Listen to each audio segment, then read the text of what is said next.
सबसे पहले अगर कीमत को कंपेयर करें तो Oppo K12X और Oppo A3 Pro के सेम वेरिएंट में लगभग 4,000 रुपये का डिफरेंस है। अब क्या A3 Pro 4,000 रुपये एक्स्ट्रा डिजर्व करता है या नहीं, यही डिस्कस इस वीडियो में करने जा रहे हैं। सबसे पहले बात करते हैं दोनों ही डिवाइसेस के इनबॉक्स आइटम्स के बारे में। तो यहाँ कोई भी डिफरेंस नहीं है, दोनों में ही आपको मिलेगा एक 45 वॉट का फास्ट चार्जर, इसके अलावा एक सिलिकॉन कवर।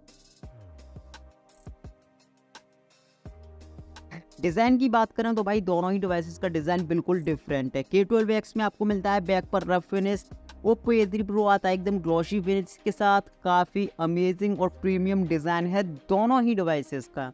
कैमरा शेप आप यहाँ से देख सकते हो, हल्का सा कैमरा बम्प आपको दोनों में देखने को मिलेगा और काफ़ी यूनिक और कमाल के कैमरा डिज़ाइन के साथ दोनों डिवाइसेस आते हैं। इसी के साथ अगर कॉर्नर्स की बात करें तो एकदम शाइनी कॉर्नर्स आपको देखने को मिलते हैं A3 Pro में, जो कि काफ़ी प्रीमियम सा फील होता है। राइट साइड पर दोनों में ही पावर बटन, इसके अलावा वॉल्यूम कंट्रोल्स बटन दिए गए हैं और पावर बटन के ऊपर ही आपको मिलता है side fingerprint scanner. Bottom part पर 3.5mm का headphone jack, type C port, media speaker. Left side पर आपको मिलते हैं सिम और SD कार्ड स्लॉट्स दोनों ही डिवाइसेस में, और दोनों ही डिवाइसेस हाइब्रिड सिम स्लॉट के साथ आते हैं। टॉप पर आपको कुछ भी देखने को नहीं मिलेगा दोनों डिवाइसेस में। और डिमेंशन की बात करें तो वहाँ कोई भी डिफरेंस नहीं है, दोनों ही यहाँ लगभग सेम ही हैं। इनबॉक्स आइटम्स और डिज़ाइन की तरह डिस्प्ले में भी आपको कोई भी फ़र्क देखने को नहीं मिलता। एग्जैक्ट सेम डिस्प्ले मिलता है आपको दोनों ही डिवाइसेस में, exact same specifications, refresh rate, इसके अलावा ब्राइटनेस, डिस्प्ले का रेजोल्यूशन, डिस्प्ले साइज, सब कुछ दोनों डिवाइसेस का एग्जैक्ट सेम है। और परफॉर्मेंस की बात करें तो भाई काफ़ी कमाल का ब्राइटनेस यहाँ पर देखने को मिलता है। आउटडोर में जब मैंने दोनों डिवाइसेस यूज़ किए तो किसी तरह का कोई इशू देखने को नहीं मिला। आप बड़े आराम से दोनों डिवाइसेस को आउटडोर में यूज कर सकते हो और कलर्स भी दोनों पर काफ़ी पंची नज़र आते हैं। तो जैसे अब तक K12X और A3 Pro में कोई डिफरेंस देखने को नहीं मिला, तो डिफरेंस यहाँ भी देखने को नहीं मिलता। दोनों ही डिवाइसेस में आपको मिलता है colour operating system and look and feel, आप यहाँ से देख सकते हो मेन्यू का लुक एंड फील। इसके अलावा ये है क्विक एक्सेस पैनल, जो कि एग्जैक्ट सेम है दोनों में। फीचर्स की बात करें तो ऐप्स के अंदर दोनों में ही मिलता है ऐप क्लोनर। सिक्योरिटी के लिए दोनों में ही fingerprint scanner, facial locking system देखने को मिल जाता है। दोनों ही डिवाइसेस आते हैं साइड फिंगरप्रिंट स्कैनर के साथ। थोड़ा सा स्क्रॉल डाउन करेंगे तो ऐप लॉक, हाइड एप्स, इसके अलावा प्राइवेट सेफ जैसे फीचर्स मिलते हैं। स्पेशल फीचर्स की बात करें तो वो भी एग्जैक्ट सेम हैं दोनों ही डिवाइसेस में। दोनों ही डिवाइसेस में मिलते हैं कुछ अमेजिंग जेस्चर कंट्रोल, जिसमें ऑफ स्क्रीन जेस्चर्स काफ़ी कमाल के हैं। तो यहाँ भी कोई डिफरेंस नहीं है। कैमरा स्पेसिफिकेशंस में वैसे तो कोई बहुत बड़ा फर्क नहीं है Oppo K12X और Oppo A3 Pro में। अगर कैमरा फीचर्स की बात करें तो दोनों में ही आपको पोर्ट्रेट मोड देखने को मिलता है, रियर और फ्रंट दोनों के लिए। कुछ एक्स्ट्रा फीचर्स की बात करें तो नाइट मोड, स्लो मोशन, इसी के साथ डुअल व्यू वीडियो, ये आपको दोनों में देखने को मिल जाता है। इसी के साथ आपको फुल HD वीडियो रिकॉर्डिंग का सपोर्ट देखने को मिलता है और 60 FPS का सपोर्ट भी आपको दोनों में देखने को मिलता है। कैमरा परफॉर्मेंस की बात करें तो ऑटो मोड पर K12X से आपको मिलता है 8 मेगापिक्सल का फोटो, वहीं Oppo A3 Pro से आपको मिलेगा 12 मेगापिक्सल का फोटो। तो पहला तो डिफरेंस यही देखने को मिलता है। अब यहाँ केवल मेगापिक्सल काउंट की बात नहीं है, अगर दोनों डिवाइसेस की इन पिक्चर्स को देखें तो फर्स्ट इंप्रेशन में ही Oppo A3 Pro के फोटोज बहुत ज़्यादा बेहतर नज़र आते हैं एज कम्पेयर टू K12X। और पिक्सल काउंट थोड़ा सा ज़्यादा होने की वजह से डिटेलिंग भी आपको A3 Pro में ज़्यादा बेहतर देखने को मिलती है। अगर इस फोटो को देखें तो इन पत्तियों पर, इसके अलावा फूल पर क्लियर आप देख सकते हो डिटेलिंग बहुत ज़्यादा अच्छी है A3 Pro में as compare to Oppo K12X।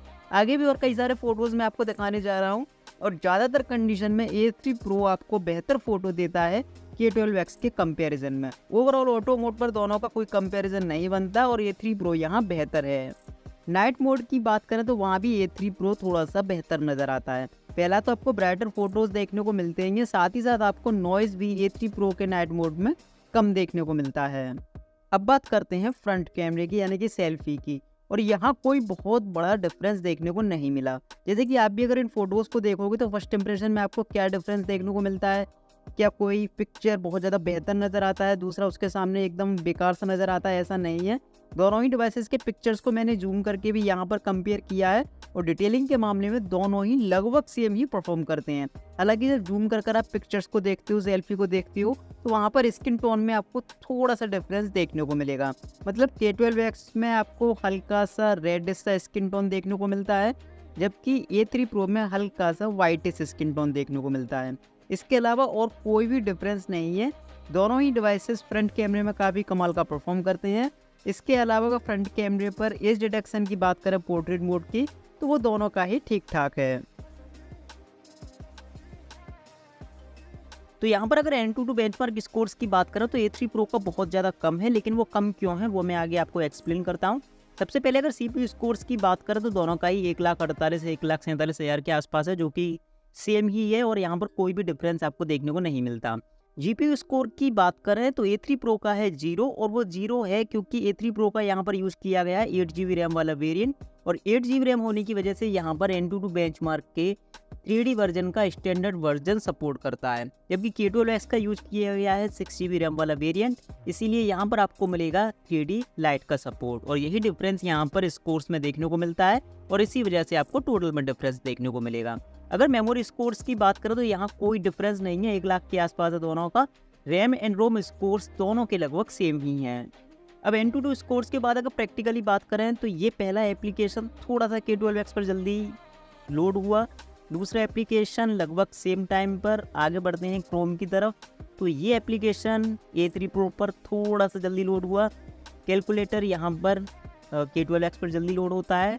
Compass A3 Pro पर पहले लोड होता है। आगे ये कुछ एप्लीकेशंस और हैं, जैसे कि सेटिंग्स का ये एप्लीकेशन, और ये A3 Pro पर जल्दी लोड हुआ। ये एक छोटा सा गेम है और यहाँ पर इसे देखते हैं ये किस पर पहले लोड होता है, तो लगभग सेम ही टाइम पर दोनों पर लोड होता है ये एप्लीकेशन। थोड़ा सा हैवी गेम है ये, और इसे देखते हैं कि ये पहले किस पर लोड होता है। तो क्विक रिस्पॉन्स टाइम यहाँ पर A3 Pro का थोड़ा सा बेहतर है एज़ कम्पेयर टू K12X, लेकिन एप्लीकेशन थोड़ा सा K12X पर जल्दी रिस्टार्ट हुआ। यानी कि अभी तक दोनों ही डिवाइसेस पर मिली-जुली परफॉर्मेंस देखने को मिली है। कुछ एप्लीकेशंस K12X पर जल्दी लोड होते हैं, कुछ एप्लीकेशंस A3 Pro पर। तो यहाँ कॉमन यूज़ में प्रैक्टिकली कोई भी खास डिफरेंस देखने को नहीं मिलता, और AnTuTu बेंचमार्क स्कोर्स भी दोनों के लगभग सेम ही हैं। अब बात करते हैं गेमिंग परफॉर्मेंस की। तो सबसे पहले बात करते हैं K12X की, और K12X पर पहले मैंने ये गेम मीडियम ग्राफिक्स सेटिंग्स पर रन किया। अब K12X का यहाँ पर यूज किया गया 6GB रैम वाला वेरिएंट, और मीडियम ग्राफिक्स सेटिंग्स पर 6GB रैम पर भी ये गेम काफ़ी स्मूथ चलता है, किसी तरह का कोई इशू यहाँ देखने को नहीं मिला। इसके बाद बात करते हैं जब मैंने ये गेम हाई ग्राफिक्स सेटिंग्स पर ही रन किया, और हाई ग्राफिक्स सेटिंग्स पर उतनी स्मूथ परफॉर्मेंस देखने को नहीं मिलती जितनी मीडियम ग्राफिक्स सेटिंग्स पर थी। डिफरेंस आप यहाँ पर देख सकते हो। अगर मैं अपना एक्सपीरियंस शेयर करूँ तो K12X पर हाई ग्राफिक्स सेटिंग्स पर यह गेम पूरी तरह से स्मूथली रन नहीं हुआ, और मैं यही कहूँगा कि K12X के 6GB रैम वाले वेरिएंट पर आप मीडियम ग्राफिक्स तक के गेम्स तो खेल सकते हो, लेकिन हाई ग्राफिक्स नहीं। अब बात करते हैं Oppo A3 Pro की, और A3 Pro में जैसा कि आपको पता है मिलती है 8GB रैम, जबकि हार्डवेयर दोनों का सेम है। तो डायरेक्ट इस गेम को मैंने रन किया हाई ग्राफिक्स सेटिंग्स पर, और हाई ग्राफिक्स पर A3 Pro पर इस गेम में थोड़ा सा लैग देखने को मिला। मतलब लगभग सेम ही परफॉर्मेंस देखने को मिली K12X के 6GB रैम वाले वेरिएंट पर, या फिर कहें A3 Pro के 8GB रैम पर। यानी कि रैम का यहाँ डिफरेंस गेमिंग में आपको उतना देखने को नहीं मिलेगा। कॉमन यूज़ में भी दोनों लगभग सेम है, यानी कि रैम का बेनिफिट अभी तक जो मैंने टेस्ट किए हैं वहाँ पर कोई खास नहीं है। दोनों ही डिवाइसेस में मिलती है आपको 5100 mAh की बैटरी, और दोनों ही डिवाइसेस 45 वोल्ट की फास्ट चार्जिंग सपोर्ट करते हैं। तो यहाँ पर थोड़ा सा A3 Pro का कैमरा रियर कैमरे पर ऑटो मोड पर थोड़ा सा बेहतर है as compare to K12X, but उसके लिए 4000 रुपये देना बहुत बड़ी बेवकूफ़ी होगी। तो मुझे लगता है K12X अपने आप में ज़्यादा वैल्यू फॉर मनी प्रोडक्ट है, और A3 Pro से ये बहुत ज़्यादा बेहतर रहेगा। तो फिर मिलेंगे ऐसी किसी इन्फॉर्मेटिव वीडियो के साथ, तब तक के लिए गुड बाय, आपका दिन शुभ हो।